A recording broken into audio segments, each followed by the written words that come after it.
Hi, I wanted to make a video since I realized it had been a long time since I have brought in a new puppy. Either like with Cody, he came with a litter of 7 because I was helping Connie out, so he didn't have, a stressful event that took him out from his litter and into a new situation. I think the last dog that I took in as a baby puppy, like Lockett, was Jazz, and that was 8 years ago. So, yeah, because even Emma, she came as, she was 6 months, I think, when I got her from Pam. Anyway, this is a good time to kind of discuss how to get your puppy into a routine. When you bring in a new puppy, you have a golden opportunity right at the start to set how things are going to work in your home. If you turn that puppy loose and let them run around without limiting where they can go and what they can do, the puppies tend to believe that this is the way things should be, and so you get a lot of angst when you start limiting their space because they start getting into things. Because puppies chew, and puppies are not completely house trained, and puppies have things that they get into trouble. They just do. So from the moment that puppy walks in the door, decide how things are going to work in your household. I set up this small little pen here. It is a 2 foot by 2 foot section of baby gate. It's old and it's kind of worn, and it's missing a pole over there, so I had to put an X-pin piece behind it just to keep her from walking out the back because she's so little. But this is where she stays when I can't watch her. And it has a mat that's got waterproof backing that she lays on, so she's not, if she does have an accident, she's not getting her on the carpet. She's got her toys, and it allows her to have a space where the other dogs won't steal her stuff. And because, puppy chewies are they look really good to the old guys. And so this gives her own personal space. I also put her on a tether and keep her next to me so she has the ability to interact, but also I can limit where she can go to help with potty training and to also give the big dogs their personal space. She hasn't really gotten upset about the situation because I started this from the moment she walked in the house. This is just the way it was. I mean, she cried a little bit initially, but it wasn't much. And because we, didn't cave and we didn't have to fuss at her, and we give her lots of attention when she's good, this has not been an issue at all. And I think that's the key, and the thing that most of us who train dogs just do naturally. You tend to notice the little things that they're doing right and pay attention to those all the time, and it really does encourage the good behavior. Most people are reactive, and they tend to notice things that are done that are negative, that you don't want them to do, where you have to constantly be aware of the good behavior. And when you do that, you get much more good behavior. I've done multiple things.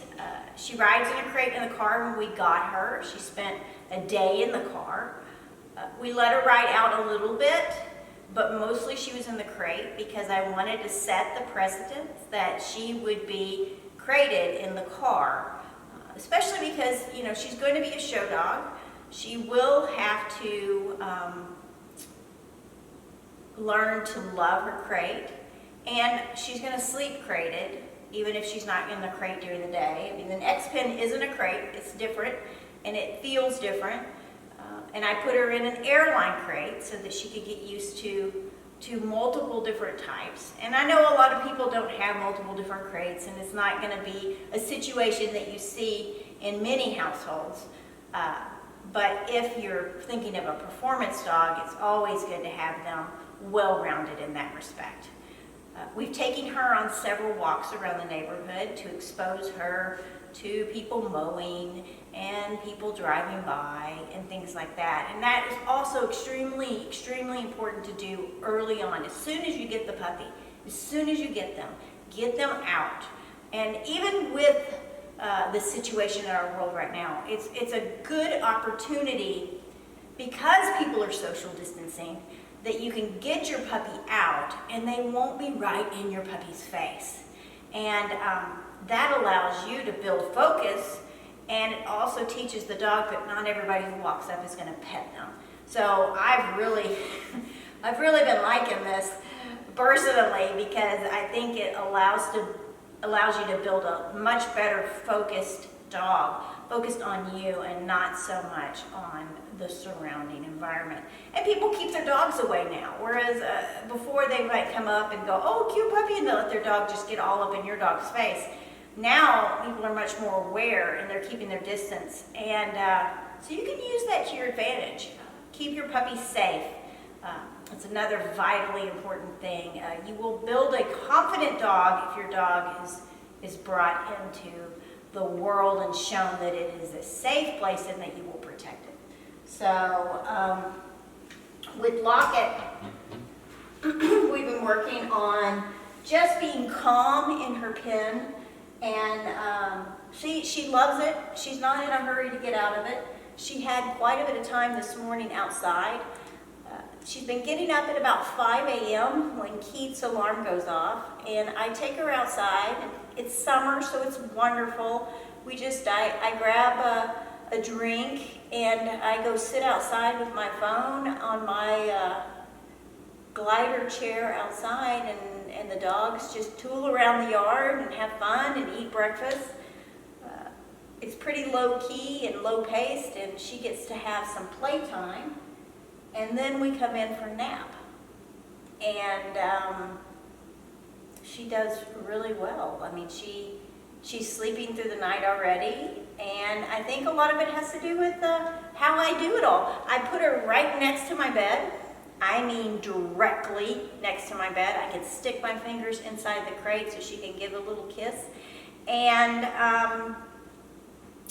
I do that because standard poodles like to be near their people, and they need comfort, and all puppies need comfort. And if they, and that way, if she wakes up in the middle of the night to go potty, or because she's a little stressed, I can hear her moving around immediately. I go into what I call my infant mom mode. When the babies were little, you know, if you've had little babies, you know that you don't sleep very deeply, and I go into that mode with puppies, and so any little movement I hear, and it wakes me up, and so I'll take her outside and let her go potty real quickly and put her back in her crate. And the first night she got me up 3 times, and you just power through it for 2 or 3 nights, and if you do that, then they start getting used to the schedule, and they start understanding, oh, we're sleeping through the night, and spending a little bit of playtime before bed. But we usually do it in front of the TV. I'll put a TV show on, like we like watching Survivor Man or Alone or one of those shows. And so Cody gets to see some animals and some nature, which he likes.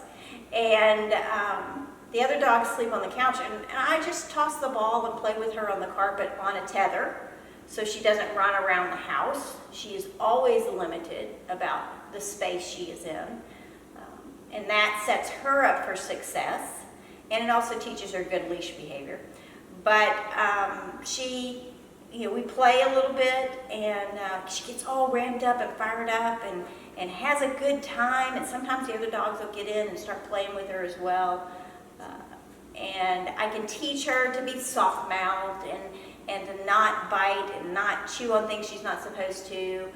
And it's a learning experience. Everything that we do throughout the day is a learning experience, but it's also a socialization kind of thing, and how to behave with people. And then we go outside and potty, and then we go right to bed. Usually we've been going to bed at about 9 o'clock, so I can get enough sleep to function. So we're going to bed at 9, and we're getting up at 5, and so far it's been working really, really well. She is a lover and a sweetie pie. Come on, walk it. Wake up, sweetie. Come on, baby. Come on, show the world your cuteness. Lock it. Up, up, up, up. She's like, I am so tired. Oh, look, she's turning her back. She turned her back to me. Oh, goodness. Come on. Come on, Puddin'. Come on, Puddin'. Wake up. Wake up. Wake up, baby girl. She doesn't want to wake up. Oh, goodness. Now everybody's in the camera. Are you going to wake up? Come on, sweetie. I don't want her to run around because we've been crated and sleeping. And I don't want to set her up for failure and letting her potty on the ground. But I just wanted you guys to think, what kind of schedule am I going to have? And initially, for the first 2 or 3 weeks, you want a pretty firm schedule. And it will definitely set things up for success. Now, you're going to want to vary it as they get older, because if you have the same schedule for, I don't know, a year or two, then it'll stress the dog out if you change it. But initially, because it's a baby puppy who needs a really tight schedule, like an infant, like a child, keep them on a tight schedule. And then when they get older, just like a child, start giving them a little bit more flexibility in what you do, and allow them to learn that it's not going to be the same all the time. So anyway, that's my baby puppy spill, and I hope you guys are going to enjoy seeing so many Lock It videos.